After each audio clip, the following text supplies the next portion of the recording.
Time now for our Sunday Spotlight, shining this week on Lyndon Johnson. In a new play about one of the country's most tortured presidents, Breaking Bad's Bryan Cranston stars as LBJ, portraying those moments in 1964 when a president anointed by tragedy achieved the goals of a lifetime. ABC's Lindsay Davis takes us behind the scenes. As recorded by history, the greatest leader of our time has been struck down by the foulest deed of our time. And now reenacted on stage, Lyndon Johnson was a man who suddenly found himself front and center during a turning point for the country. I'm an accidental president, Dick. In All the Way, Pulitzer Prize-winning playwright Robert Schenkkan's highly anticipated new drama opening this week, the self-described accidental president is played by actor Bryan Cranston. So let me clue you in. I am not in danger, Skyler. I am the danger. Cranston has won 3 Emmys for his role as Walter White in the critically acclaimed AMC hit Breaking Bad, about a chemistry teacher diagnosed with inoperable lung cancer who turns to a life of crime to ensure his family's financial future before he dies.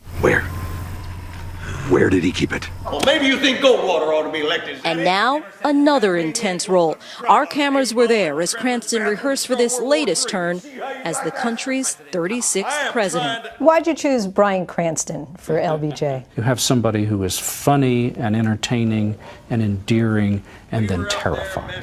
And that's what LBJ was. He was all of those things. The play takes us through a period of 12 months, beginning with LBJ swearing in as president in November of 1963 through the passage of the Civil Rights Act. Its purpose is not to divide, but to end divisions. He is responsible for some landmark legislation. Would you say then that he was a masterful politician? Oh, without question. He loved the deal making, he loved the muscling, and he was ferocious about it. We're friends on the QT, you understand? One major theme of the play is the morality of power and the lengths LBJ was willing to go to get Congress to act. We take pleasure in how he bullies and manipulates and lies in order to achieve passage of the 1964 Civil Rights Bill. And then we watch him use the same toolkit to ensure his reelection and to take us into Vietnam,